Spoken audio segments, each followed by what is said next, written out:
दोस्तों, आज की जो कहानी है वो गाज़ियाबाद से है। गाज़ियाबाद के थाना लिंक रोड की घटना है।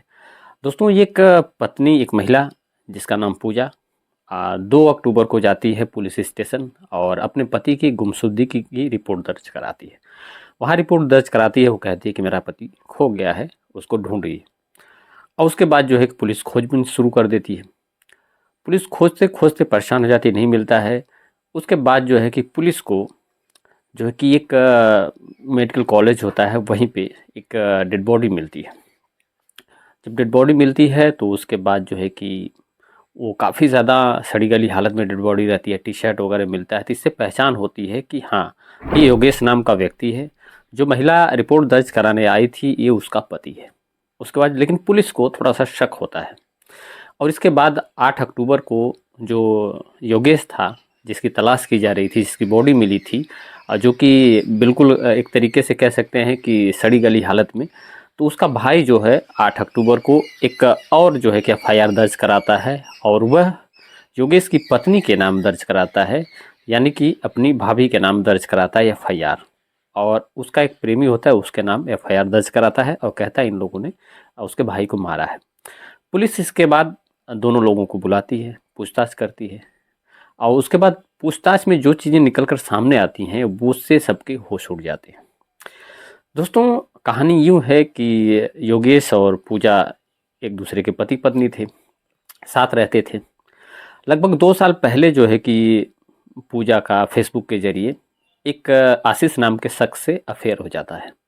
ये फेसबुक के ज़रिए उससे बातचीत होने लगती है, मिलने-जुलने लगता है और दोनों में प्रेम संबंध हो जाता है, शारीरिक संबंध हो जाता है। मतलब 2 साल से 3 साल से ये लोग आपस में बातचीत करना, मिलना स्टार्ट कर देते हैं। इसके बाद जो है कि योगेश को ये पता चलता है। योगेश जो है कि काफ़ी ज़्यादा गुस्से में आता है, काफ़ी झगड़ा भी इसके चलते होता रहता है। पूजा जो है योगेश से तलाक माँगती है बार-बार। वो तलाक माँग के और आशीष से शादी करना चाहती है, जिसके लिए योगेश राज़ी नहीं था। जब योगेश राज़ी नहीं था, कोई भी अपनी पत्नी को तलाक देने के लिए इस सब मामले में राज़ी नहीं होगा और समझाता था बार-बार, लेकिन वो राज़ी नहीं था। फिर पूजा और आशीष यानी उसके प्रेमी ने मिलकर एक प्लान बनाया। वो दोनों मिले और प्लान बनाए, काफ़ी प्लान बनाए, 1 द बार, 2 बार, 3 बार उसको मारने की कोशिश की, प्लान बनाए, लेकिन सक्सेस नहीं हुआ। दोस्तों, 24 सितंबर को इन लोगों ने प्लान बनाया और एक मेडिकल कॉलेज जो था, वहीं पे जो है कि बुलाया। यानी पूजा ने अपने पति को, योगेश को बुलाया वहीं पे, जहाँ पे आशीष और उसके साथी वहीं पे मौजूद थे। उसके बाद जो है कि आशीष को देख के योगेश जो है कि उनसे झगड़ा करने लगा या झगड़ा हो गया लोगों का। उसके बाद जो है कि मौका पाकर वहीं पे आशीष और उसके साथियों ने मिल के चाकू से जो है उसको मार दिया। यानी योगेश को मार दिया और वहीं जंगल झाड़ियों में उसकी लाश को फेंक दिया, उसकी बाइक को भी वहीं पे फेंक दिया। उसके बाद ये लोग वापस चले आए। फिर उसके बाद पत्नी ने चालाकी की, दिमाग लगाया। उसने सोचा कि क्यों न अपने पति की गुमशुदगी की रिपोर्ट दर्ज कराऊँ, या फिर अगर रिपोर्ट नहीं दर्ज कराती हूँ तो हो सकता है कि मेरे ऊपर शक जाए, क्योंकि मैं पत्नी हूँ तो लोग सोचेंगे कि भाई पति नहीं आया तो पत्नी परेशान क्यों नहीं है, आमतौर पे यही देखा जाता है।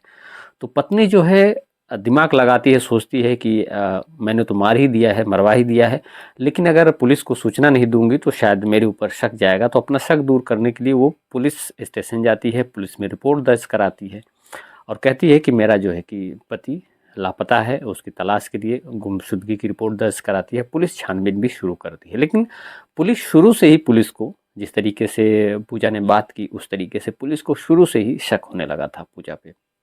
और शक होने लगा था, लेकिन जब पुलिस ढूँढती है और ढूँढते-ढूँढते उस जंगल झाड़ियों से कंकाल की तरह एक बॉडी बरामद होती है, टी-शर्ट वगैरह मिलता है और उसके बाद बाइक मिलती है।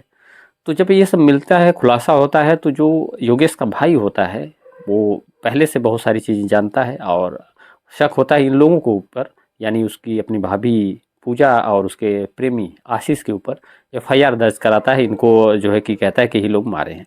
उसके बाद पुलिस इस एंगल से भी छानबीन करती है, दोनों को बुलाती है और कह सकते हैं अरेस्ट करने के बाद पूछताछ में जो है मामला खुलकर सामने आ जाता है। तो पत्नी और जो कि आशीष उसका प्रेमी जो है कि सारी बातें कबूल करते हैं और किस तरीके से घटना को उन्होंने अंजाम दिया वो भी कबूल करते हैं।